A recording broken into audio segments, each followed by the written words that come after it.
అంతర్జాతీయ రాజకీయ యవనికపై ప్రస్తుతం ఒక ఆసక్తికరమైన చదరంగం నడుస్తోంది.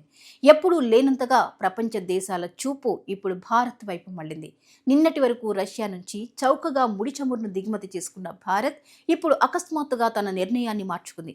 ఇది కేవలం ఒక వ్యాపార ఒప్పందం మాత్రమే కాదు, దీని వెనుక ఒక బలమైన దౌత్య వ్యూహం దాగి ఉంది. గత ఏడాది జనవరిలో పరిస్థితి చూస్తే రష్యా నుంచి భారత్ సుమారు $4.81 బిలియన్ విలువైన వస్తువులను దిగుమతి చేసుకుంది.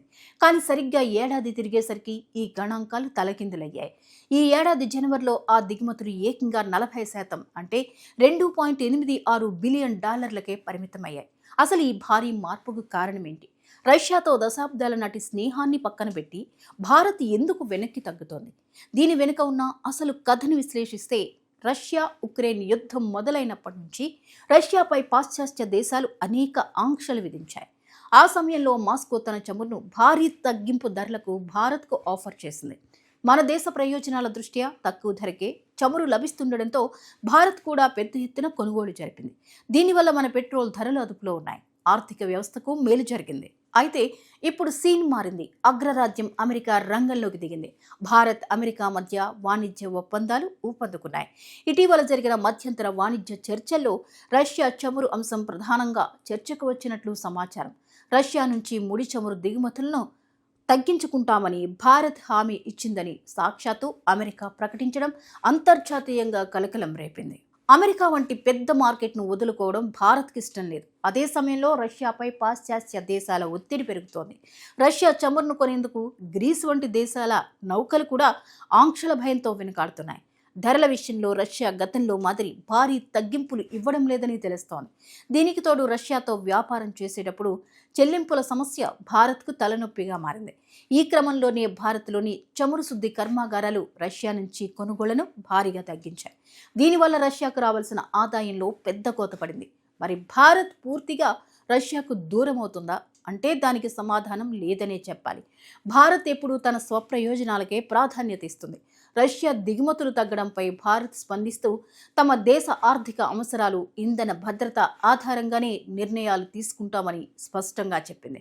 అంటే రష్యా నుంచి ముగిసిపోయిన స్నేహం కాదు ఇది, మారుతున్న పరిస్థితులకు అనుగుణంగా మార్చుకుంటున్న వ్యూహం మాత్రమే. ఒకవైపు అమెరికాతో టెక్నాలజీ, వాణిజ్య బంధాన్ని బలపరుచుకుంటూనే మరోవైపు రష్యా వంటి పాత మిత్రుడిని నొప్పించకుండా భారత్ చేస్తున్న ఈ దౌత్య ప్రయాణం ప్రస్తుతం ప్రపంచ వేదికపై ఒక హాట్ టాపిక్గా మారింది.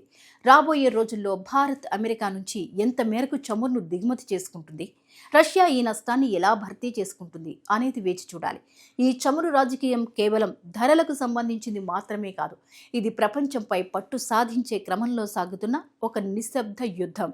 భారత్ ఈ యుద్ధంలో ఒక కింగ్ మేకర్లా తన పావులను కదుపుతోంది. రాబోయే రోజుల్లో పరిస్థితి ఎలా మారుతుంది? అమెరికా నుంచి చమురు దిగుమతులు పెరుగుతాయా, లేక మళ్లీ రష్యా ఆకర్షణీయమైన ఆఫర్లు ఇస్తుందా? అంతర్జాతీయ చమురు మార్కెట్లు ఎలా స్పందిస్తుంది? ఇవన్నీ ఆసక్తికర ప్రశ్నలే. కానీ ఒక్క విషయం మాత్రం స్పష్టంగా కనిపిస్తుంది. ఇది కేవలం చమురు వ్యాపారం కాదు, ఇది ప్రపంచ శక్తి సమీకరణాల్లో చోటు చేసుకుంటున్న మౌన పోరాటం. ఆ పోరాటంలో భారత్ తన పావులను జాగ్రత్తగా కదుపుతోంది. చదరంగంలో రాజు ఒక్క అడుగు మాత్రమే వేస్తాడు, కానీ ఆ అడుగు గేమ్ మొత్తాన్ని మార్చిస్తుంది. ప్రస్తుతం అంతర్జాతీయ రాజకీయాల్లో భారత్ వేసిన ఈ అడుగు కూడా అలాంటిదే. ప్రపంచం ఇప్పుడు భారత్ వైపు చూస్తోంది. రష్యాపై ఆంక్షలు విధించిన తర్వాత యూరప్ దేశాలు రష్యా చమురును దాదాపు పూర్తిగా నిలిపేశాయి. దీంతో మాస్కో తన చమురును ఆసియా మార్కెట్లకు మళ్లించింది. ముఖ్యంగా భారత్, చైనా ప్రధాన కొనుగోలుదారులుగా మారాయి. ఈ సమయంలో రష్యా తన యూరల్స్ గ్రేడ్ క్రూడ్ను బ్రెంట్ ధర కంటే బ్యారెల్కు $20 నుంచి $30 వరకు తక్కువకు ఆఫర్ చేసింది. ఇది భారత్కు భారీ లాభం చేకూర్చింది. అయితే పరిస్థితి 2024 చివరి నుంచి క్రమంగా మారడం ప్రారంభమైంది. డిస్కౌంట్లు తగ్గాయి. రష్యా తన ఆదాయాన్ని కాపాడుకునేందుకు ధరల్లో తగ్గింపును క్రమంగా తగ్గించింది. అలాగే రవాణా ఖర్చులు పెరిగాయి. ఆంక్షల కారణంగా షాడో ఫ్లీట్ అనే ప్రైవేట్ నౌకల ద్వారా సరఫరా జరగడం ప్రారంభమైంది. ఇన్సూరెన్స్, ఫైనాన్సింగ్ అంశాలు క్లిష్టమయ్యాయి.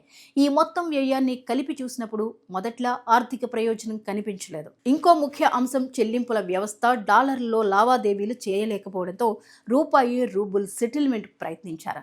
కానీ రష్యాకు రూపాయల్లో చెల్లింపులు తీసుకోవడం సౌకర్యంగా లేకపోవడంతో పెద్ద మొత్తంలో నిల్వలు పేరుకుపోయాయి. ఇది రెండు దేశాల బ్యాంకింగ్ వ్యవస్థలకు ఇబ్బందిగా మారింది. దీంతో కొన్ని ఒప్పందాలు ఆలస్యమయ్యాయి. భారత్ ప్రపంచంలో మూడో అతిపెద్ద చమురు వినియోగదారు. దేశ అవసరాల్లో 85% వరకు దిగుమతులపై ఆధారపడుతుంది.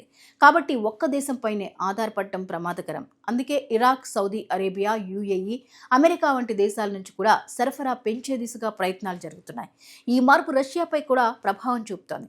యూరోప్ మార్కెట్ కోల్పోయిన తర్వాత భారత్, చైనా ప్రధాన ఆధారంగా మారాయి. ఇప్పుడు భారత్ కొనుగోళ్లు తగ్గిస్తే రష్యాకు ఆదాయ లోటు తలెత్తే అవకాశం ఉంది. అందుకే రష్యా మళ్లీ ఆకర్షణీయమైన ధరలతో మార్కెట్ను తిరిగి సంపాదించుకునే ప్రయత్నం చేయొచ్చు.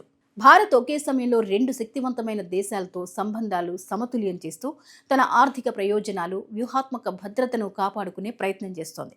రాబోయే నెలల్లో గ్లోబల్ ఆయిల్ ధరలు ఎలా మారుతాయో, అమెరికా భారత్ వాణిజ్య ఒప్పందాలు ఎంతవరకు పురోగమిస్తాయో, రష్యా కొత్త ఆఫర్లు ఇస్తుందో, ఇవన్నీ ఈ చదరంగం తదుపరి ఎత్తులను నిర్ణయించనున్నాయి.